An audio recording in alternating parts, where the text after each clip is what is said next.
The sun blazed relentlessly over the small, struggling farm in Gruntle. The heat seemed to press down on Hans as he wiped the sweat from his brow. He squinted against the glare, his hand shielding his eyes as he looked across the parched fields that had once been fertile and full of promise.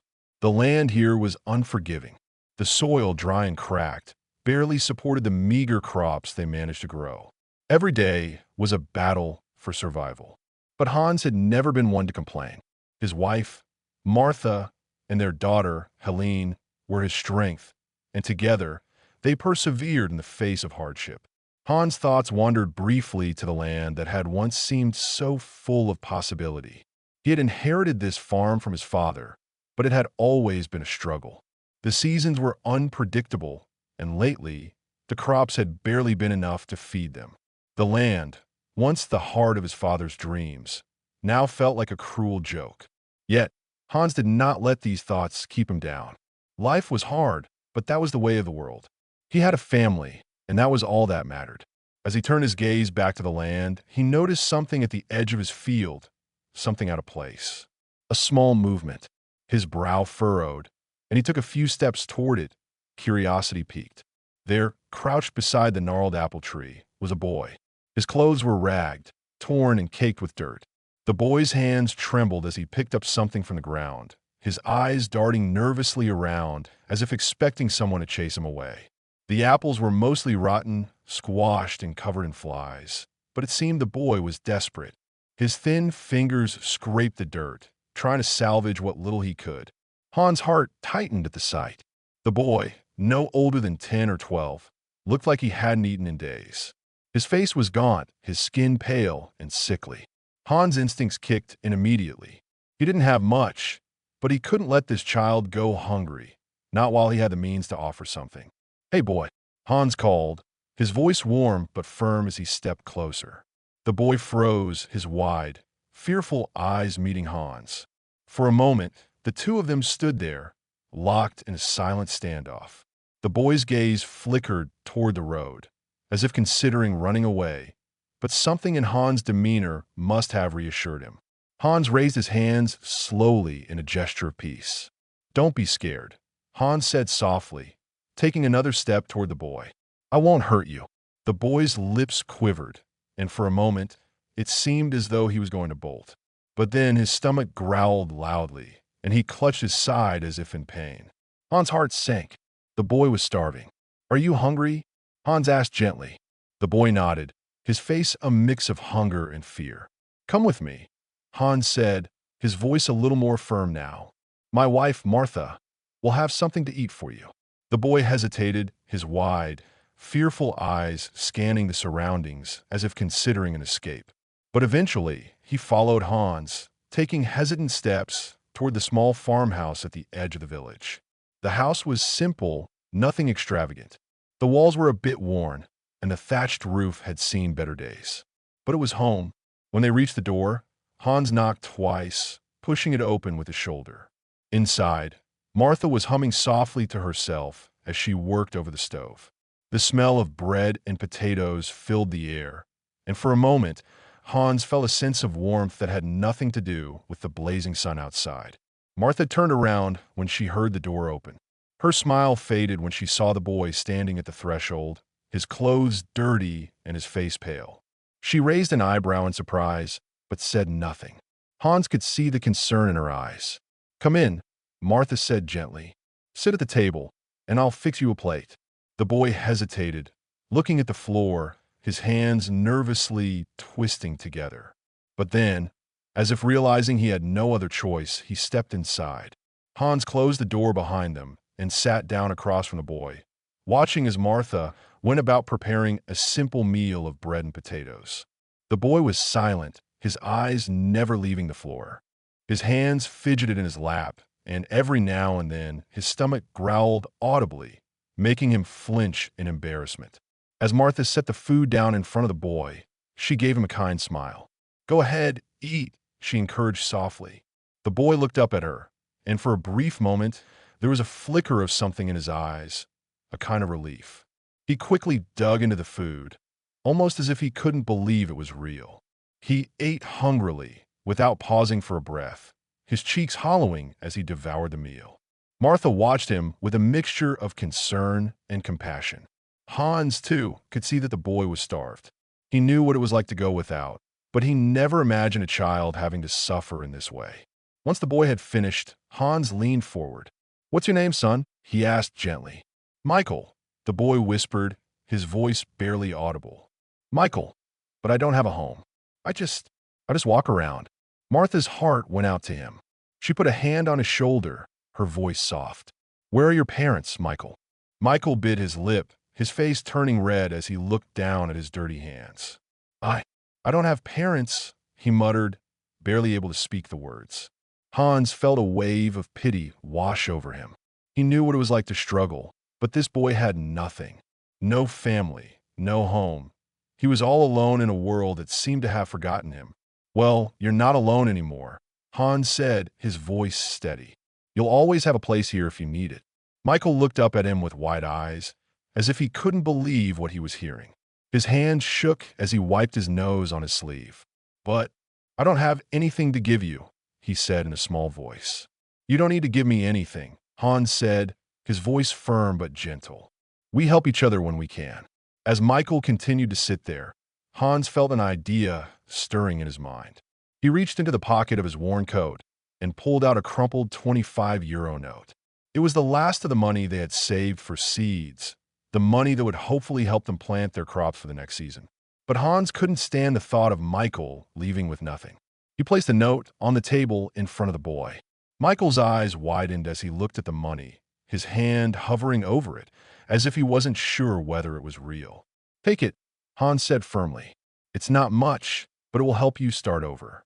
You need it more than we do." Michael's eyes filled with tears as he looked at Hans. I can't take it," he whispered, his voice choked with emotion. "I'll come back and pay you back. I swear I will. I'll never forget this." "You don't have to pay me back," Hans said softly, putting a hand on Michael's shoulder. "Just promise me one thing." "What?" Michael asked, his voice trembling. "Promise me you'll make something of yourself. Promise me you'll use this chance to build a better life for yourself," Hans said, his voice full of earnest hope. "I will," Michael whispered, tears streaming down his face. "I promise. I'll come back. I'll never forget you." With those words, Michael stood up slowly, his legs shaky. He looked back at Hans and Martha one last time before turning toward the door.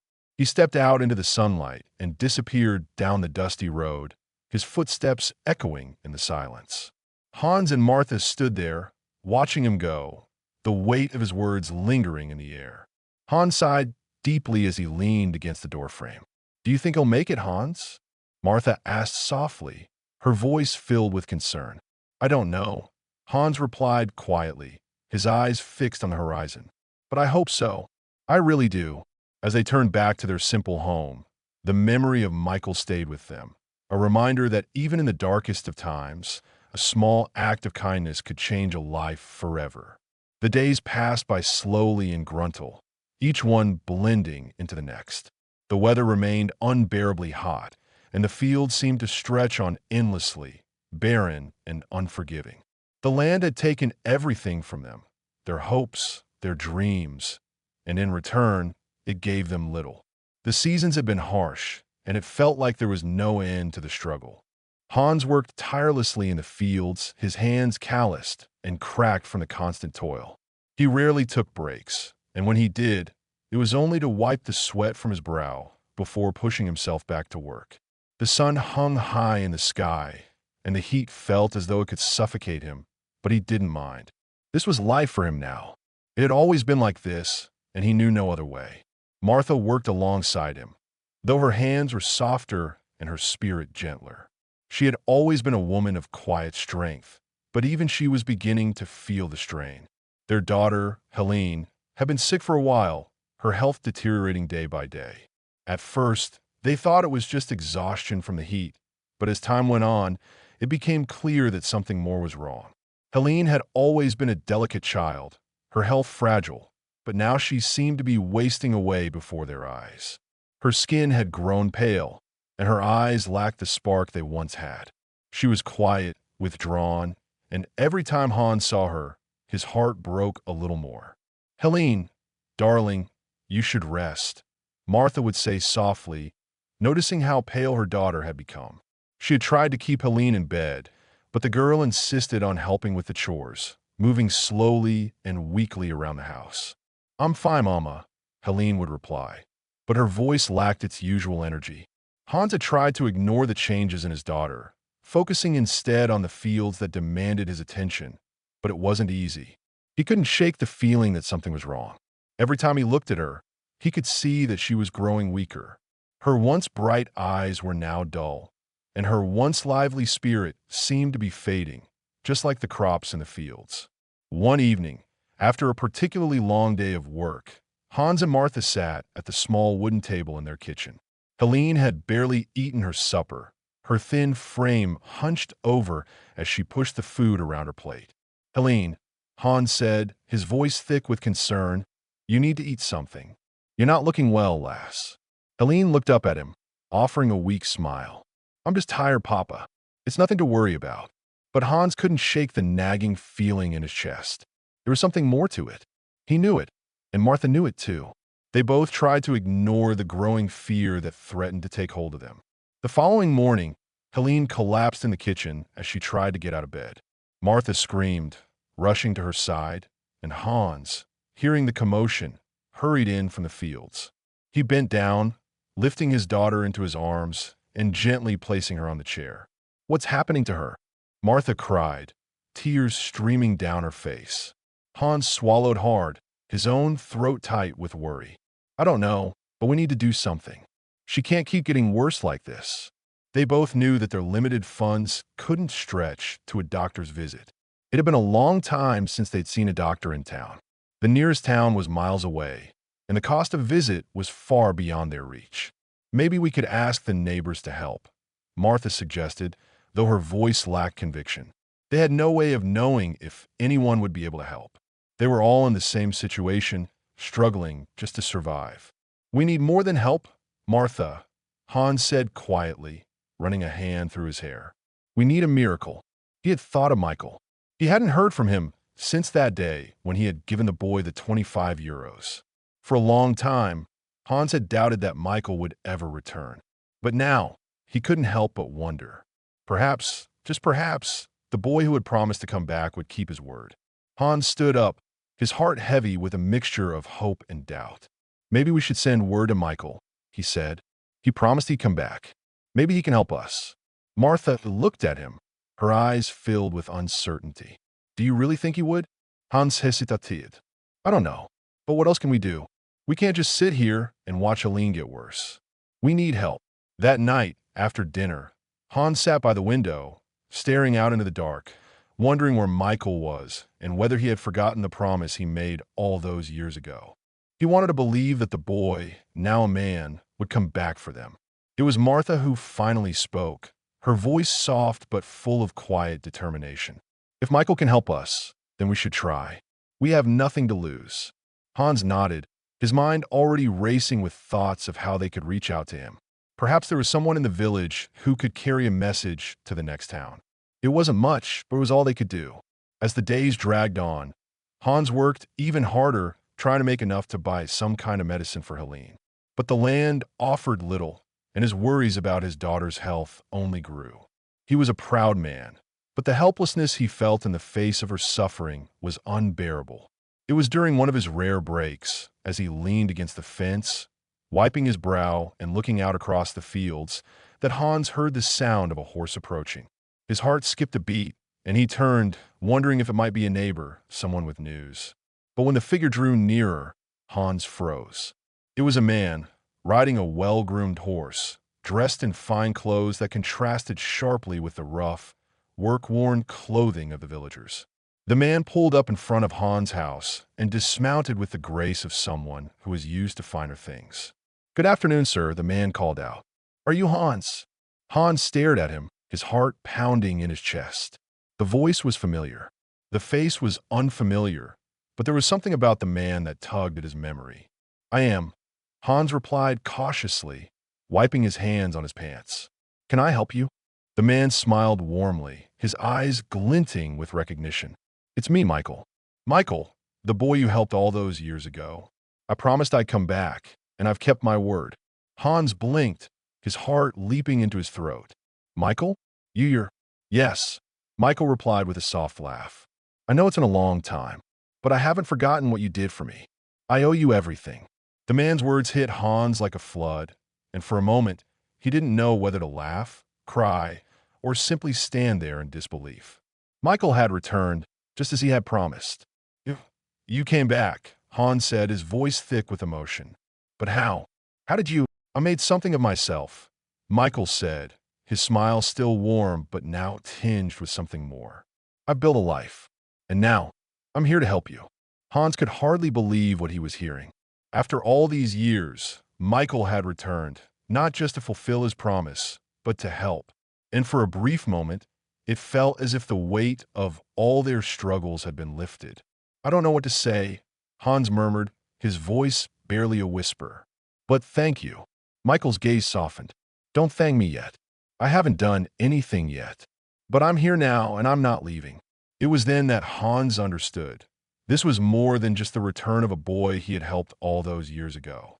This was the beginning of something new, something that would change their lives forever. As Michael stepped forward, offering a hand of friendship and support, Hans felt a sense of relief wash over him. Perhaps, just perhaps, this was the miracle they had been waiting for. The journey ahead wouldn't be easy, but for the first time in a long while, Hans felt hope stir in his chest. The days that followed Michael's return were a blur of activity, as if life had suddenly shifted into motion after years of stagnation. For Hans and Martha, it felt almost surreal, too good to be true. Michael had come back, not just to fulfill his promise, but to offer real help. The years that had passed since that day, when Hans had given him the 25 euros, seemed to melt away in an instant. Now, the man standing before them was no longer the hungry boy from that long-ago summer, but someone who had made something of himself. A businessman, successful and determined to make good on his word. Let's get to work, Michael said one evening as he stood in front of the farmhouse, his arms crossed. He had brought supplies, medicines, food, and even some cash to help with immediate needs. But the most pressing matter, he had insisted, was getting Helene the medical attention she desperately needed. Hans had never imagined that the boy he had helped all those years ago would one day return and do so much for them. But here he was, as generous and kind as ever. Hans was still trying to process it all, how someone who had so little back then could now offer so much. I don't know how to thank you, Hans said, his voice full of gratitude as they stood on the porch that evening, the sun beginning to set behind them. Michael waved it off, his eyes warm but serious. There's no need to thank me yet. I'm just getting started. Hans and Martha exchanged glances, and for the first time in a long while, there was a spark of hope in their hearts. Maybe, just maybe, they could get through this. Maybe, with Michael's help, they could save their daughter. The next morning, Michael took charge of the situation. He had arranged for a doctor to visit the farm the very next day, someone he trusted from the city, a specialist who could give Helene the care she so desperately needed. Martha was both anxious and relieved at the thought of having a real doctor involved. As the doctor arrived early the next day, Hans and Martha were still in a daze. Michael had worked quickly, securing everything they needed in a matter of hours. The doctor, a middle-aged man with serious eyes and a gentle demeanor, took one look at Helene and immediately began to assess her condition. He asked questions, examined her carefully, and within minutes, he had drawn a conclusion. It's good that you brought her in, the doctor said after a thorough examination. Her condition is serious, but there is hope. We need to start treatment right away, but we must act quickly. Michael, standing just behind the doctor, nodded eagerly. Whatever it takes. What do we need to do? The doctor outlined a treatment plan, explaining that Helene needed immediate care in the city, a place with better medical facilities than anything Gruntal could offer. The costs were steep, but Michael, without hesitation, offered to pay for everything. He told the doctor to make all the arrangements, and soon enough, they were preparing to transport Helene to the city. For Hans and Martha, it was a mixture of fear and gratitude. They had always managed to scrape by, always found a way to make ends meet, but this was beyond them. They had no choice but to rely on Michael's generosity, and somehow, they knew they had no other option. As Michael helped them get everything ready for the journey, Hans pulled him aside. "You don't have to do this, Michael," Hans said quietly, his voice filled with emotion. "I know you've already done so much." Michael raised a hand, cutting him off. "Hans, don't say that. You gave me everything when I had nothing. You gave me a chance, and I promised I would come back. Now it's my turn to help." Hans didn't have the words to respond. The weight of everything, his daughter's health, the desperation, and now Michael's selflessness, pressed down on him. All he could do was nod, his heart heavy but full of gratitude. The journey to the city was long and tiring, but Michael's presence made it bearable. He sat with Aline in the back of the carriage, keeping her company and reassuring her when she seemed too weak to speak. Hans and Martha followed behind in their own cart, watching the scene unfold with a quiet sense of relief. They had never dared to hope that someone would come to their aid, and yet here they were, on the road to a real chance at saving their daughter. When they finally arrived at the city's medical center, the situation became more real.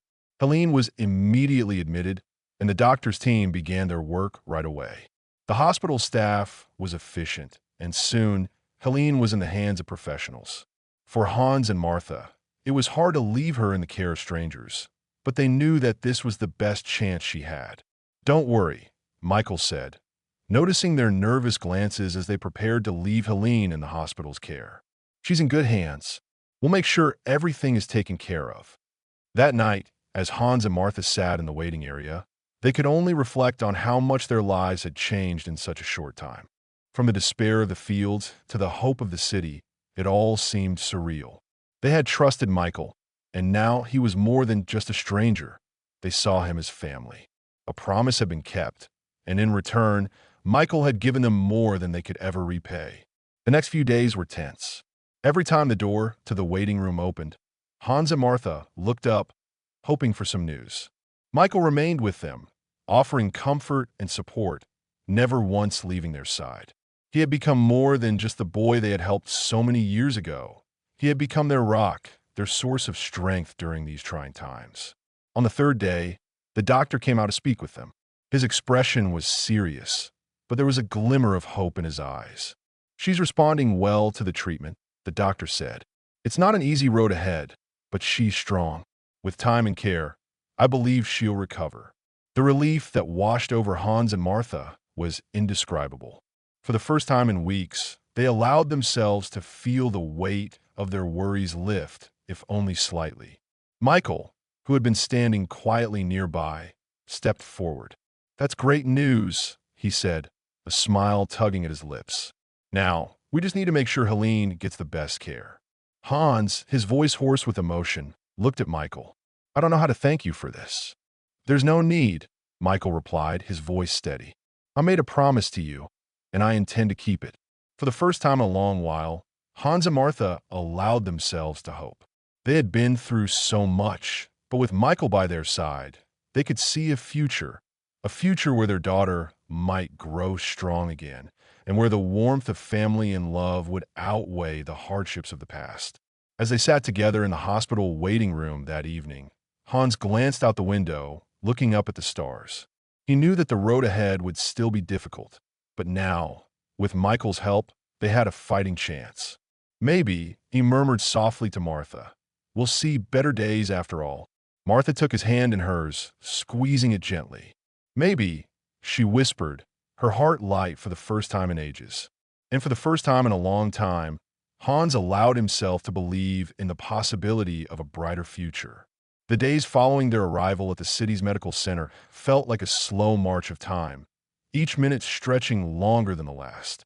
Hans and Martha had never been away from their daughter for so long, and each hour that passed without any word about her health was an agony. The doctors had assured them that Helene was being well cared for, but as the hours turned into days, their anxiety grew. The sterile smell of the hospital lingered in the air, and every corner seemed to echo with the weight of unanswered questions. Hans tried to keep his mind busy, though his thoughts continually circled back to Helene. Every time he saw a doctor, his heart skipped a beat, wondering if it was news about his daughter. But there was always a polite smile and a reassuring tone. We're doing all we can. She's responding to treatment. Still, Hans couldn't silence the fear that gnawed at him. His daughter's future was uncertain, and all they could do was wait and pray. They'd already been through so much. The thought of losing Helene, of watching her fade away like so many crops in their field, was too much to bear. Michael, however, was a steady presence. He had become their anchor, a source of calm in the storm of uncertainty. His confidence was like a balm for their weary souls, even when he himself must have been feeling the weight of their situation. One evening, as Hans and Martha sat in the waiting area, Michael walked in with a doctor beside him. The sight of the white coat and the serious expressions on both of their faces made Hans' heart race, but Michael's smile put him slightly at ease. "She's doing better," Michael said, his voice full of relief. "The doctor has assured us that the treatment is working. She's stable for now." Hans let out the breath he hadn't realized he'd been holding. He had hoped for this, but to hear it aloud was a weight lifted from his chest. Martha, who had been sitting with her hands folded in her lap, finally allowed a smile to cross her lips, though her eyes were still filled with worry. "She's not out of the woods yet," the doctor added, his tone still serious but less grim. "We need to monitor her for a while longer, but she's much stronger than she was when she first arrived. I believe we're on the right path." Michael clapped Hans on the shoulder, his eyes full of determination. "She's going to make it. I'm sure of it." The words felt like a promise that Hans desperately needed to believe. The relief that washed over him was almost overwhelming. For the first time in days, he allowed himself to sit back and relax, just a little, feeling that faintest glimmer of hope shining through. That night, after Michael and the doctor left, Hans and Martha found themselves alone, sitting together in the small room provided for them at the hospital. The simple cot on one side of the room was unmade, and the small table where they ate their meals seemed too empty without their daughter. But tonight, there was a quiet peace between them. "We have a chance, Martha," Hans said softly, his voice almost reverent. "Helene might actually make it." Martha reached across the table, taking his hand in hers. "Yes, Hans, I think we do." Their conversation trailed off as the sounds of the bustling hospital filled the space between them. The staff moved with quiet efficiency, the hum of their movements a constant reminder that they were surrounded by professionals, people who had seen far worse cases than Helene's. Still, the feeling of uncertainty lingered, and Hans couldn't help but glance toward the door, half expecting a doctor to walk in with news. But the hours passed, and no one came. The next day, Michael arrived early, as he had every morning, looking as composed and calm as ever. He told Hans that he had arranged for the best specialist in the city to oversee Helene's treatment from here on out, a renowned doctor who had helped many people recover from severe conditions like Helene's. "We'll get her the best care," Michael assured Hans. "Whatever it takes." Hans, ever the skeptic, felt a weight of gratitude settle on him. He had known Michael would keep his word, but this was beyond anything he had imagined. Michael wasn't just offering support. He was moving mountains to ensure their daughter had every possible chance. Helene's condition remained fragile, but every day brought a little more strength. The nurses and doctors monitored her closely, and each time they checked in, they reassured Hans and Martha that she was improving. Slowly but surely, the strength began to return to her small frame. The fever that had clung to her body for so long began to break, and the colors started returning to her cheeks. The most wonderful moment came 3 days later, when the doctor came into their small waiting room with a smile on his face. "Helene is stable," he said, his voice filled with genuine warmth. "I think it's time we talk about taking her off the most critical treatment." Hans could hardly believe what he was hearing. "What does that mean?"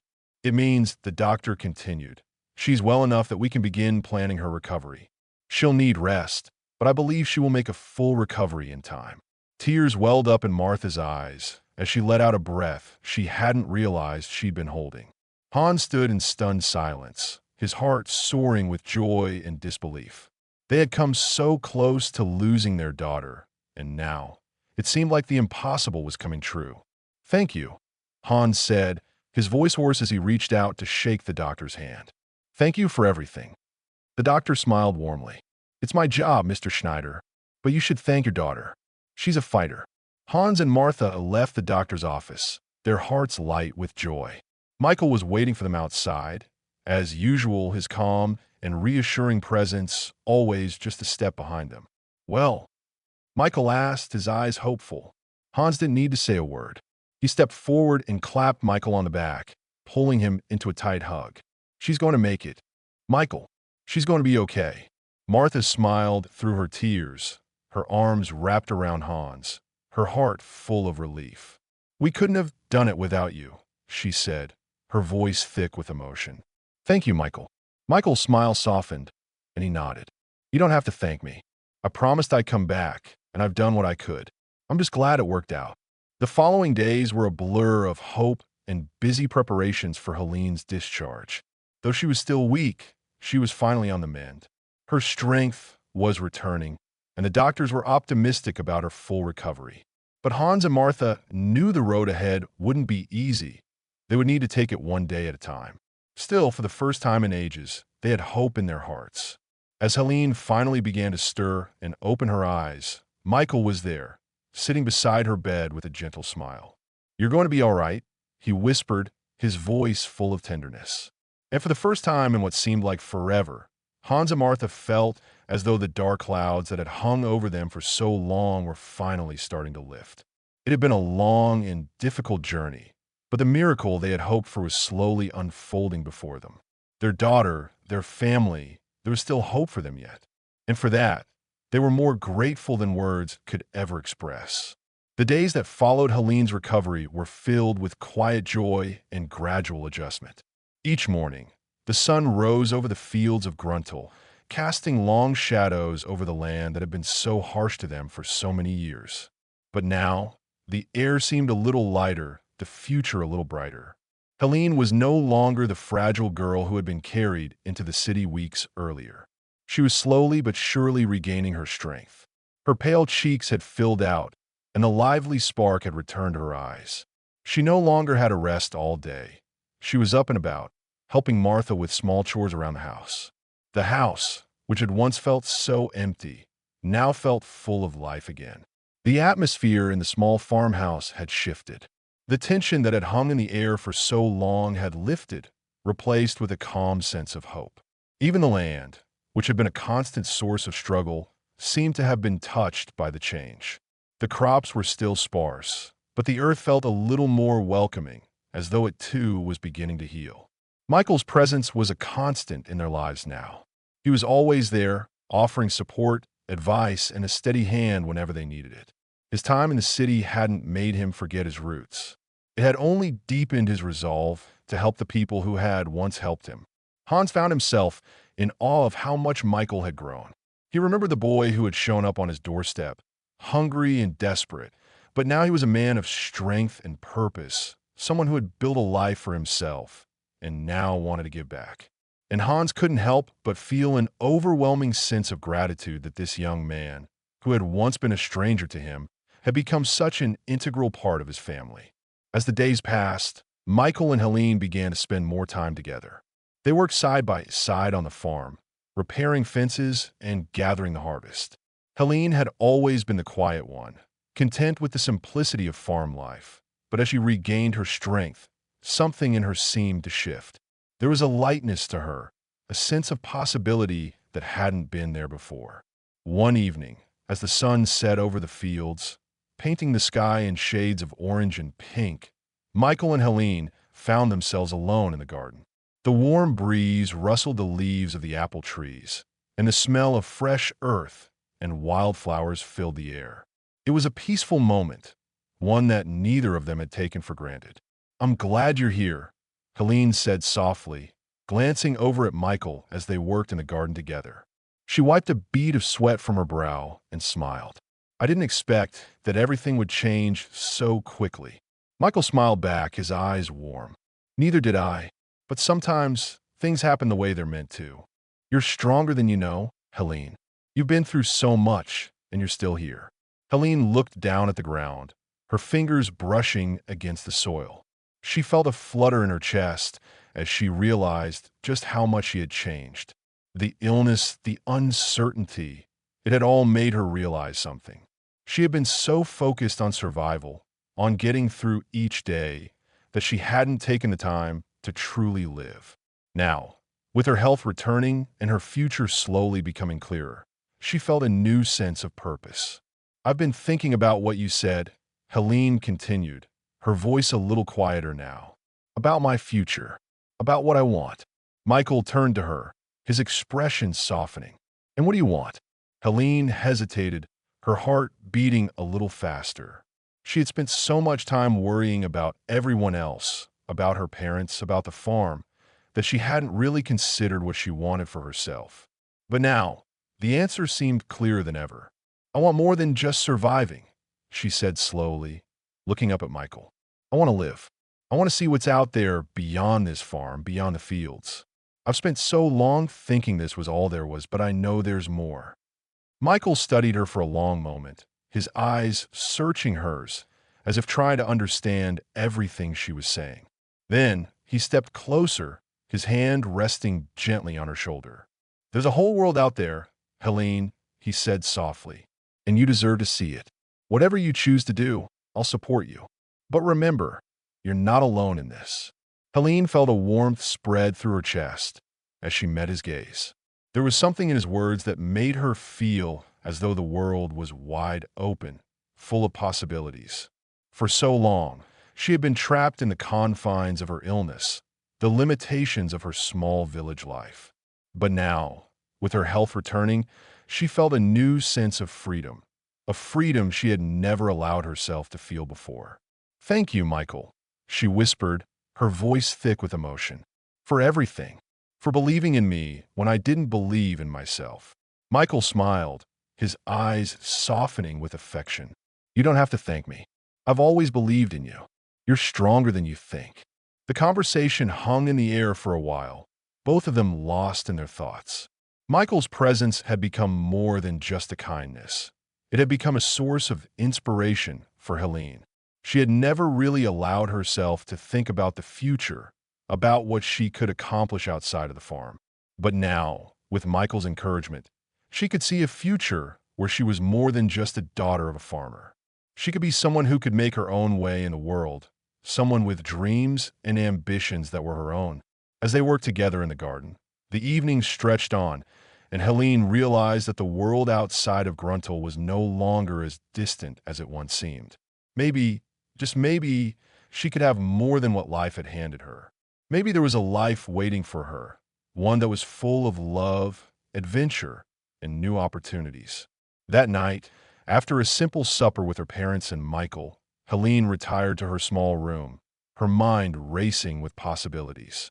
She was no longer the fragile girl who had barely made it through her illness. She was stronger now, more determined. And with Michael's unwavering support, she felt ready to take the first steps toward a new beginning, one that didn't just include surviving, but truly living. As she lay in bed, staring at the ceiling, her thoughts returned to Michael. The more time she spent with him, the more she realized how much he had become a part of her life. The man who had once been a stranger, who had once been a hungry, scared boy, was now someone who cared for her deeply. And though she had always known that he had a good heart, something was changing between them. The warmth between them wasn't just one of friendship anymore. It was something deeper. She wasn't sure where this would lead, but for the first time in a long while, Helene felt like she was ready to take the next step, whether it was toward the future she had always dreamed of, or the unexpected connection that had blossomed between her and Michael. As the night grew quiet and she drifted off to sleep, one thing was certain. The journey was far from over. It had only just begun, and with Michael by her side, she was ready to face whatever the future held.